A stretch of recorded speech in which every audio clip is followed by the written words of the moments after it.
Programa Hora H. Oferecimento Momento da Indústria. Acesse www.pe.senai.br.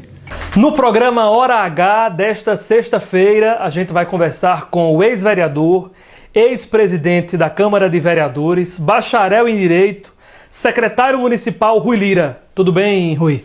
Tudo bem. Você é Rui Lira, agora o Lira com I, né?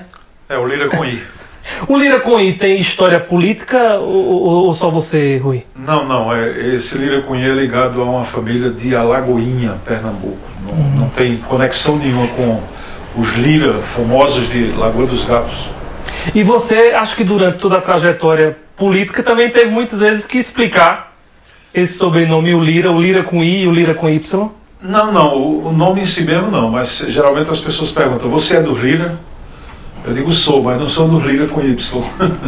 Na família, essa ligação política, né, e até esse interesse político, vem da onde, Rui?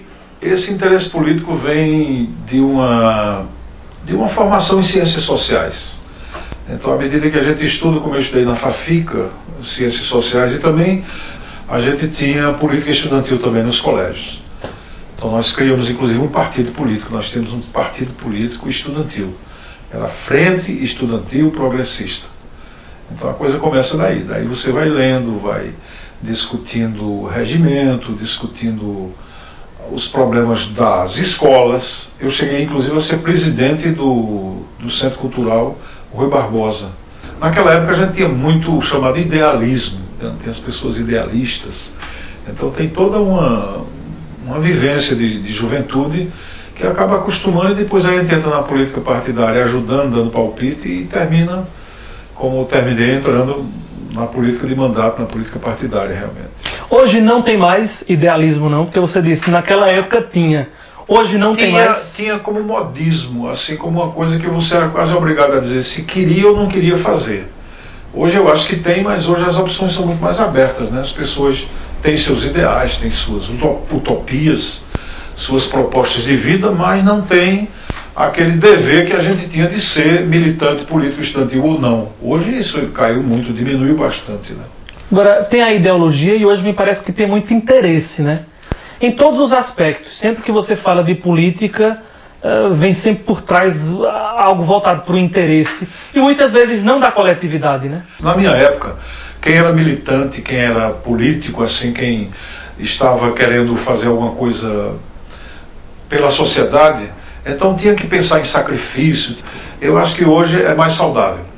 Você tem que conciliar o interesse individual, que é real, existe, o interesse próprio, e você tem que conciliar uma coisa e a outra. Mais saudável, Rui? Mais saudável, sim. Você teria que conciliar o interesse próprio com o interesse coletivo. Agora, o ruim é que tem muita gente que só está pensando no interesse próprio. Então, esse é o problema, né? Quer dizer que você prefere hoje?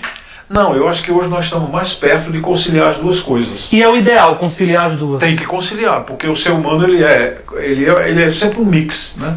Ele é sempre uma coisa híbrida. Ele é ao mesmo tempo individual e coletivo. Ele nunca pode negar a necessidade de estar na coletividade, e ele não pode negar que isso nele se dá de uma maneira única, de uma maneira exclusiva. Então eu acho que hoje a gente está mais perto de chegar a essa... Até porque tem mais informação, né? Hoje com a internet você tem um mundo na sua mão, na sua vista, ali na frente. Então você pode muito bem entender o seguinte, até aqui vai o meu interesse, até daqui em diante tem o interesse coletivo, ou então tentar uma conciliação. Acho que está mais fácil conciliar hoje. Então tem ideais que naquela época não existiam, não eram tão fortes assim, que hoje estão mais na prática. Então cada época tem suas encrencas, né, seus problemas. É aquela questão do capitalismo exacerbado que nós temos hoje. Eu não sei até que ponto, porque o Brasil tem uma formação histórica muito complicada, né? Nós começamos aqui no Nordeste com estrutura praticamente anterior ao feudalismo. A gente tem uma escravidão, né, aqui na Zona da Mata, e tem uma espécie de feudalismo mitigado ou diminuído nas grandes fazendas e na colonização interna fora da Zona da Mata. Então a gente pegou uma formação histórica que criou um caldo de cultura que, quando o capitalismo veio, e quando o capitalismo tomou forma, sobretudo depois da Segunda Guerra Mundial, tomou uma forma mais hegemônica, então o capitalismo ele se torna um sistema atravessado por essas outras formas de pensar.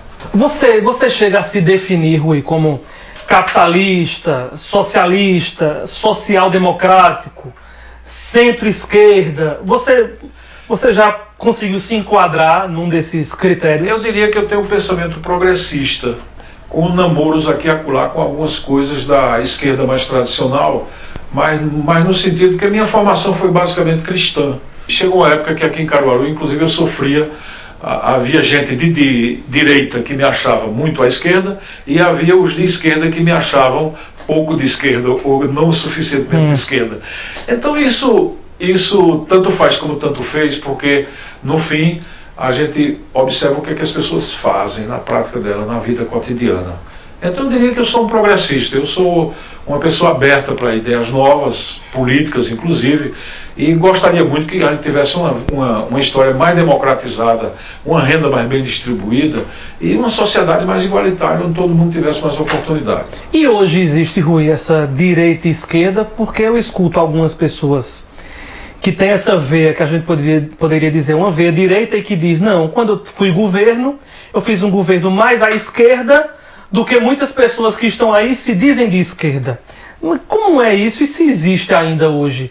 No momento que você acha que a igualdade é uma coisa a ser perseguida, e a igualdade é uma luta que tem que ser travada pela humanidade para que todos sejam felizes na igualdade, então você está diante de pessoas com pensamento, digamos, mais à esquerda. Agora, definir rigorosamente o que é mais à esquerda, se é Cuba, se é a China, se é a Venezuela, se é Lula, se é fulano ou Beltrano ou Evo Morales ou quem quer que seja, isso aí demanda muito mais estudo, muito mais avaliação, porque você tem que fazer uma análise crítica, criteriosa, e que às vezes um livro é pouco para você fazer uma avaliação muito detalhada do que seria o que está mais à esquerda hoje, o que estaria menos à esquerda hoje. Mas essa dicotomia, ela é clara, isso é uma coisa que é um divisor de águas. Caruaru tem direita e esquerda? Tem direita e esquerda. Você pega o pessoal aqui de algumas pessoas que eu conheço do PCdoB, do PT, que elas têm um pensamento claramente de esquerda. Curioso é que você encontra esse pensamento, por exemplo, na encíclica Mater et Magistra do Papa João XXIII. Está lá colocado nesses termos. E Caruaru tem direita? Tem direita também, tem direita evidentemente. Então você tem pessoas aqui com perfil claramente reativo a essas teses. E hoje tem gente também que ainda defende de maneira mais radical o seguinte pensamento: que quem não triunfa e não ganha suficientemente bem e não acumula determinado status social dentro do capitalismo, dentro da nossa sociedade, é porque é um fracassado, porque ele é um incapaz, é um incompetente. Não é o sistema que está errado, é o indivíduo que não chega nele. E essa é uma tese que a esquerda repudia. Politicamente, Tony Gell é direita? Eu acho que Tony Gell é direita. Acho que Tony Gell é direita. Ele não é um fascista, um xenófobo, uma pessoa de posições ultra-radicais. Porque, por exemplo, ele disse que trabalhou muito pela educação, pelo social, pela saúde, né? Que seria essa linha de igualdade que você cita da esquerda. Sim, aí onde está, porque é o que eu digo, quando você vai estudar caso a caso, então você vai encontrar, mesmo uma figura como Tony Gell, ele tem inteligência. Quando eu digo mesmo uma figura como Tony Gell, não é nenhuma crítica. Ele tem inteligência suficiente, eu conheço ele bem de perto. Ele veio do mesmo berço que veio Zé Queiroz, da mesma pobreza que procedem os dois. E Queiroz tem uma postura de centro-esquerda e Tony Gell tem uma postura de centro-direita. Eu não diria que Tony Gell é daqueles direitistas fascistoides, assim, radicais, essa coisa. Não vejo ele dessa maneira. Mas ele tem uma postura, sim, basicamente conservadora. Você veja que hoje ele está representando na Assembleia uma bancada, né, que defende interesses empresariais. Então, que é uma coisa que o esquerdista jamais aceitaria como proposta política. Aceitaria respeitar o interesse empresarial, aceitaria negociar o interesse empresarial, mas se especializar na defesa desse interesse, evidentemente que uma pessoa de esquerda não teria isso como plataforma, como ponto de doutrinário. Agora, você já vivenciou uma época em Caruaru, especialmente na época da ditadura, que aí sim tinha uma diferença clara, né? Entre um lado e outro. A diferença era mais clara. Agora você veja, por exemplo, tinha o saudoso José Deó, pai da ex-secretária da SES, né, Eliane Deó, que ele era um sindicalista, ele era presidente do Sindicato Rural de Caruaru. Então o que é que ele defendia? A mesma coisa que defende hoje o MST. A distribuição justa da terra, reforma agrária, dentro da lógica das reformas de base. Ele não era comunista, mas ele militava por essas ideias, ele batalhava por essas ideias. Tanto é que foi preso, essa coisa toda. Então você encontra figuras do sindicalismo e encontra figuras intelectualizadas, como o professor José Rabelo, que foi um dos primeiros vereadores caçados aqui em Caruaru, e que ele tinha uma vida intelectual ligada à igreja. E ele militou também politicamente à esquerda. E naquele momento tinha Drayton, né? Fazendo o contraponto. Exatamente. Drayton Nejaim era... Bom, Drayton Nejaim, se você fosse comparar hoje, estaria muito à direita de Tony Gel. Drayton Nejaim, eu era menino e vi os buracos que foram feitos no antigo prédio do Grande Hotel, onde hoje é o Grande Hotel, né? o Hotel São Vicente de Paula. Tinha uma edificação muito bonita ali, e era a prefeitura, e ele lá fez uns buracos, colocou uns fuzis, e ficou, rifle, né, e ficou lá, pronto para brigar, para trocar tiro e defender o golpe militar de 64. Ô Rui, falando em tiro, como é a história de um tiro que parece que seria direcionado a Zé Queiroz e que acabou o tiro pegando em você? Não. Como é? Existe essa história? Não, existe a história, mas não tem nada com essa versão. Como é a história? História do tiro. Não, a história do tiro, na verdade, nós íamos saindo da Rádio Liberdade, nós trabalhávamos na Rádio Liberdade, e isso foi nos anos 67, sei lá, 68, e a gente ia saindo, tinha um jornal aqui em Caruaru, nós fazíamos um jornalismo muito aguerrido, eu não diria um jornalismo de esquerda, mas um jornalismo factual, muito crítico. Então tem uma figura lá que foi encomendada, não se sabe até hoje direito por quem, mas era da direita, para dar um susto na gente e fazer um ataque. Nesse jornal era você? Era eu, Zé Queiroz, Adilson Barbosa, já falecido, e o nosso companheiro Romildo Gouveia, que hoje está em Curitiba, e o Zacarias Barreto, que hoje é advogado em Recife, e algumas outras pessoas, alguns amigos, como o Sérgio Toscano, por exemplo, ajudava a gente também, mas não era jornalista ligado. Então a intenção era dar um susto em vocês. A gente tem o jornal e deram um susto em mim. Porque eu fui rendido por esse pistoleiro, ele me rendeu, quando ele me rendeu, o que Queiroz viu, ele me chamou à parte. Quando eu fui para lá, Queiroz percebeu que tinha alguma coisa errada. Aquele cara estranho, uma Kombi parada, dois homens assim perto, e o cara me chamou. Cara que eu não sabia nem quem era, eu inocentemente fui, né, falar com o cara. Quando chegou lá, e Queiroz veio se aproximar, ele disse, não venha não, ele já puxou o revólver. Não venha não, aí já atirou na direção do Queiroz. Atirou? Atirou E a bala? A bala ele não atirou porque Queiroz pulou de lado, rapidamente, se defendeu, e ele errou o tiro em Queiroz. Aí depois ele botou o revólver em mim e disse, fica aí que você vai aprender agora a não falar do doutor. Foi isso que ele deu, eu lembro bem que ele falou isso. Aí tem um cacete lá oculto e ele me deu uma surra, né? Só não bateu muito, porque naquela época eu era bem mais leve do que, não é? Esses 200 e poucos quilos que eu tenho hoje. Então eu era jovem, praticava futebol, basquete, vôlei em colégio, e eu pude me safar um pouco, né? Mas ainda saí com a cabeça cortada e ele deu um tiro na minha perna. Foi um momento mais marcante ou não?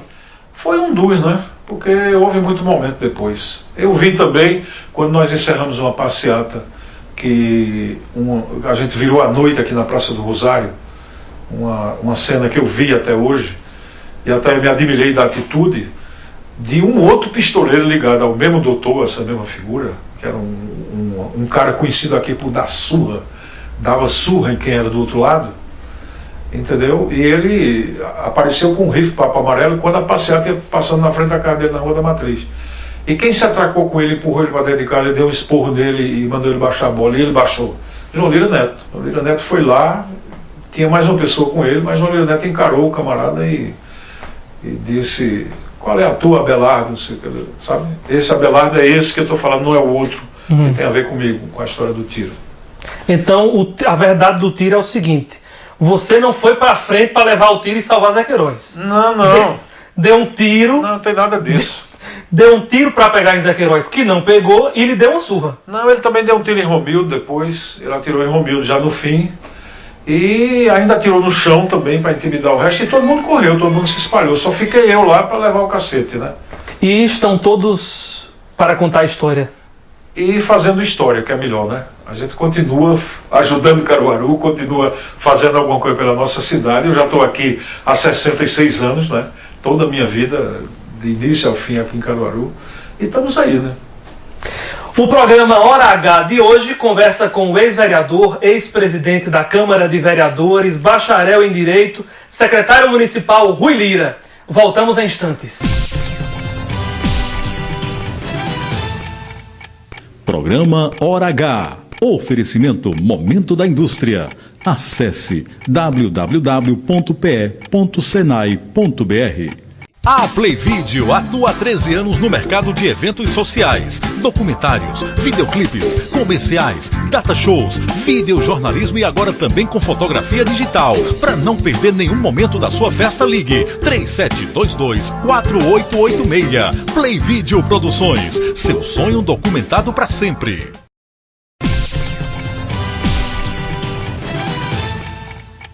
Programa Hora H. Oferecimento Momento da Indústria. Acesse www.pe.senai.br. Estamos de volta com o programa Hora H desta semana, recebendo o Rui Lira. Rui disse que a turma da esquerda continua fazendo história, né? E como é que você avalia a turma da direita, Rui? Já teve um fim? Segue fazendo alguma história também? Como você avalia o outro lado? Eu acho que a história social, ela é feita por todo mundo. E ninguém pode criticar ou atacar a contribuição humana e a realização de todas as pessoas que pensam de maneira diferente da esquerda. Então as pessoas trabalham, as pessoas ocupam papéis importantes na sociedade, são grandes médicos, escritores, professores, tem gente de todo tipo com pensamento ideológico diferente um do outro. E é dessa junção, dessa convivência que se compõe o tecido social. Então, a compreensão que se deve ter é que não há sociedade perfeita e não há indivíduos perfeitos para conduzir a sociedade. Então, quem luta pela inclusão social, quem luta para combater a violência, melhorando a sociedade inteira, e pela distribuição de renda mais justa, mais equitativa, e pela democratização política radical, então está pensando em teses de igualdade, está pensando em teses socialistas ou em teses mais à esquerda. Mas isso não quer dizer que quem faz o agronegócio, quem faz a empresa, quem faz o comércio, quem faz a confecção, quem luta em modos capitalistas para sobreviver, é necessariamente uma pessoa errada ou um monstro que deva ser combatido porque é de direita, é explorador, isso, aquilo, aquilo outro. Não se pode pensar assim. Essas pessoas têm um valor humano igual a qualquer outro. Ninguém nasceu de esquerda ou de direita. As pessoas nasceram gente e têm que ser consideradas como gente, respeitadas como gente. Ô Rui, nessa volta de Zé Queiroz em 2008, quando é que acontece essa reaproximação para essa volta? E que você acaba voltando junto, eu diria, com o prefeito Zé Queiroz em 2008 ou não? Ou não é essa a leitura? É essa a leitura, porque ainda hoje eu acho que Queiroz é dos políticos do que eu chamaria geração João Lira, filho, né? Então Queiroz é indiscutivelmente aquele político que teria menor condição pessoal, financeira, para se colocar como uma liderança aqui em Caruaru. E ele conseguiu isso com um pensamento libertário, com um pensamento de fazer serviço público, de prestar serviço à coletividade. E ele foi conduzido politicamente por Fernando Lira, por João Lira Filho, e depois numa junção permanente com João Lira Neto, que ele sempre teve um contato muito grande com a família. E Queiroz sempre me pareceu, desde os tempos do jornal, uma pessoa de pensamento progressista, de pensamento aberto. E acho que isso só melhorou com o tempo. Atualmente você vê que ele foi o primeiro a criar a Secretaria da Mulher aqui em Caruaru. Nós não vamos aqui, evidentemente, discutir o governo Queiroz nem defender. Então, várias inovações nesse território, ele seguiu nessa linha de abrir mais ainda o governo para a sociedade e manteve a linha de prestação de serviços, de obras, de implantação de escolas, escola de tempo integral. A primeira que é construída em Caruaru é sob a égide do governo dele, e por aí vai. Então, Queiroz sempre me pareceu uma pessoa muito próxima do meu pensamento. E aí ele lhe chama, antes de 2008... Volney Queiroz intermedia por conta dele, não sei. Então, Volney disse: olha, a gente gostaria de ter você no nosso conjunto para discutir estratégias e participar com a gente dos debates, essa coisa toda. E veio 2012. Zé Queiroz correu o risco de perder a reeleição para Miriam Lacerda? Nós tivemos notícia de pesquisas em que Queiroz ora estava com empate técnico, ora Miriam tinha alguma vantagem em alguns momentos da campanha. Você temia a não reeleição daquele projeto que você defendia? A gente teme, né? Porque uma campanha, mesmo quando você entra com favoritismo, não é? Você entra às vezes com... É famosa a campanha de João Lira Neto com Tony Gel, que João Lira Neto perdeu só por 700 votos, e durante toda a campanha, e Tony Gel deve ter conhecimento dessas pesquisas também, o João Lira Neto liderava com uma folga muito grande. Havia uma rejeição a Tony Gel naquele momento, e acabou dando no que deu. Quer dizer, a gente temia mais por esse lado, mas não por não ter o que dizer à sociedade e não ter uma proposta, que acabamos fechando com essa proposta. A proposta qual foi? Na discussão do comando político. Foi a de mostrar, simplesmente mostrar, o que tinha sido feito na cidade. Então, na hora que a cidade tomou conhecimento disso e teve a felicidade de ter aquele jipe vermelho que circulava, né, pelo bairro do Salgado e mostrava todo o trabalho que foi feito, eu acho que a cidade se conscientizou que não era hora de fazer uma mudança para, digamos, aventurar talvez uma nova alternativa política. Era melhor conservar aquilo que se queria, né? E, na verdade, Miriam ganhou na zona rural, nessa eleição. Ela manteve a votação tradicional, histórica, do polo conservador de Caruaru, que sempre ganha na zona rural. Ganhou na zona rural e perdeu pesado na cidade, com a diferença de quase 30 mil votos. Você, até nos seus textos e nos comentários, você chama o grupo de Tony Gel o grupo conservador. Que definição é essa? Que adjetivo é esse? É o grupo que quer manter o sistema político e econômico do modo como ele é, sem muitas discussões, sem muitas revisões mais profundas a respeito desse sistema. E o polo progressista é aquele que quer fazer alterações, ainda que não radicais, mas que mudem a face do sistema. Então, se você olhar a política tributária de Tony Gel, a política tributária de José Queiroz, você vai ver que há diferença. Caruaru hoje é uma das cidades que melhor arrecada aquilo que deve arrecadar dentro do seu município. E essa arrecadação é toda redistribuída de volta para a cidade, sob forma de obras e serviços e pagamento de pessoal também, né? Porque o recurso próprio entra em todo esse pacote. E Tony Gel, ele fez outro tipo de política. Não quer dizer que ele não fez coisas importantes e interessantes ao longo do mandato dele, mas é uma política diferente. É um viés mais de conservação do que um viés de transformação. O rádio, na sua vida, vem junto com a política ou antes? Vem antes. Então o rádio ele sempre foi o grande veículo de comunicação de Caruaru e ainda tem uma importância muito grande. O rádio hoje é talvez mais rapidamente replicado no conjunto da sociedade aqui do que às vezes mesmo aquilo que é dito na TV. Até porque são veículos diferentes, né? Enquanto na TV você corta e picota aquilo que vai para o ar, no rádio você joga no ar aquilo que não dá tempo mais cortar nem picotar. É o contrário, né? Enquanto você vai por ele de edição e tira para cortar, para poder caber no tempo, no rádio não. No rádio você fala ao vivo normalmente, né? Na maior parte dos casos. Eu, quando me elegi a primeira vez, vereador, me elegi com 2.003 votos. Deve ao rádio? Ao rádio, sim. Colado comigo quem estava eleito também, Marco Moura, com 2.033. Ele teve 30 votos a mais do que eu. 2 radialistas, pela primeira vez na história de Caruaru, era o segundo e o terceiro mais votado de toda a política da cidade até então. E nós conseguimos isso graças ao rádio. Eu transmiti, por exemplo, a inauguração da Santa Efigênia.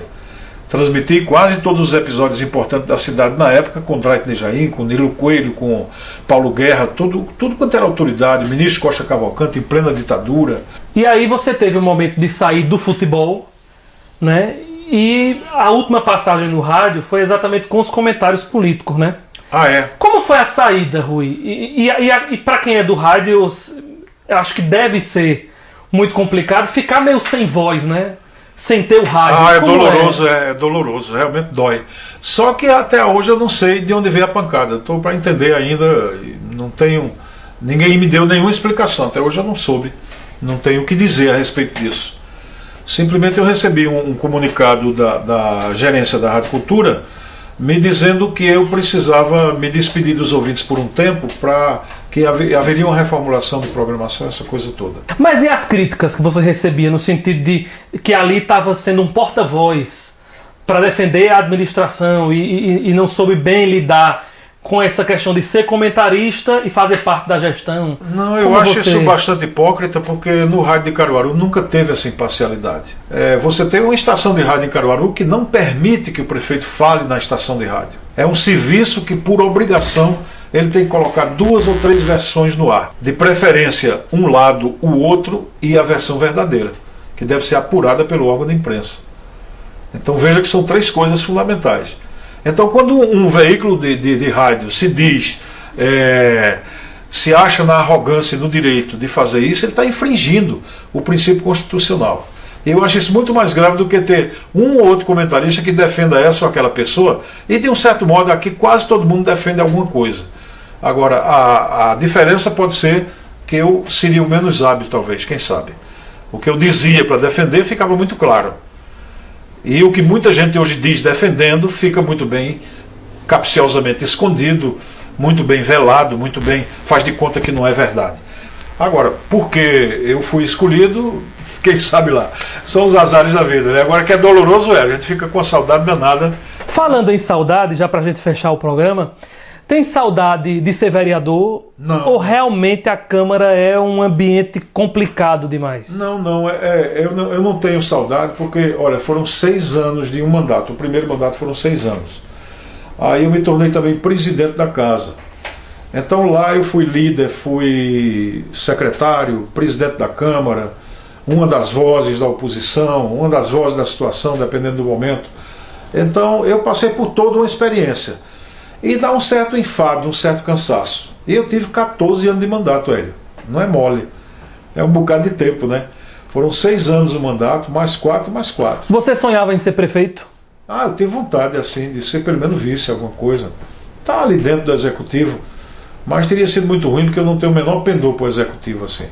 Para ser o cara que comanda, que leva, eu acho que não teria sido uma grande coisa, não. E a Operação Ponto Final, Rui? E a prisão de 10 vereadores aqui em Caruaru? Olha, é uma coisa, assim, a gente fica chocado, mas não é uma coisa estranha. Não é uma coisa esquisita que, em determinado momento, as pessoas pensem em fazer pressões ou pensem, que é o que está explicitado nos depoimentos, é o que está explicitado no processo, é o que você leu e eu li nos documentos oficiais, o que está colocado ali, vamos esperar que se julgue, mas se o que está colocado ali é verdadeiro, não é estranho que num país onde todo mundo quer ser rico rapidamente, as pessoas possam pensar em ter expedientes que não são republicanos e fazer pressões ou exigências para exercer o mandato de modo a se enriquecerem. Aí eu vou repetir aqui porque nós estamos falando em público e a responsabilidade de falar em público é muito grave. O que eu estou dizendo é o seguinte: se tudo que estiver colocado no processo e naquilo que a gente leu e naquilo que a gente viu na televisão for a verdade e ficar apurado, realmente constatado por sentença judicial, se isso é verdadeiro, não é uma coisa estranha num país onde muita gente segue esse caminho do enriquecimento rápido.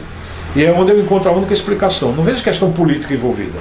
As pessoas querem dinheiro, as pessoas querem ganhar. Então você tem às vezes um programa numa televisão em que as pessoas passam meses trancadas dentro de uma casa para ganhar dinheiro, fingindo que estão se relacionando, fingindo que estão falando honestamente umas para as outras, diante de um país inteiro olhando aquele quadro, aquela coisa que não é nem uma encenação, nem é verdadeiro. E o único objetivo disso é ganhar dinheiro, ganhar um determinado volume de dinheiro para enriquecer rapidamente. Se a gente olha as filas da loteria, da Mega Sena, então a gente vê que muita gente tem esse ideal de enriquecer rápido. E na política a gente vê que isso também acontece. E não é só na política, não é? Tem golpes empresariais, tem golpes de estelionato, tem golpes na mineração, tem golpes de todo tipo. E não é só aqui no Brasil, quer dizer, em outros lugares do mundo a gente vê também Caixa 2, Diaba 4. Então, eu acho que entender o fenômeno é possível entender. Agora, a diferença é que hoje a sociedade já não aceita, já impulsiona a justiça, já impulsiona o Ministério Público, impulsiona a investigação e as coisas estão dando no que estão dando, né? E se fosse provado que tudo não passou de um grande mal-entendido, era ótimo, né? Mas não é o que parece. Então é uma coisa lastimável para Caruaru e para qualquer lugar onde aconteça esse tipo de coisa. Bem, o programa Hora H desta semana conversou com Rui Lira. Rui, muito obrigado pela entrevista. A gente tinha outras histórias para contar, mas certamente as outras histórias ficam numa outra oportunidade. Vamos continuar conversando. Sempre que for possível, a gente que é de rádio, né, não se cansa de microfone nem de falar. E aí, quando além da fala vai a imagem, a gente fica mais animado ainda. Muito obrigado. Muito obrigado também. Um abraço aos ouvintes da TV Criativa. A vocês, obrigado pelo carinho, pela audiência. Na próxima sexta-feira a gente volta com mais um programa Hora H. Até lá.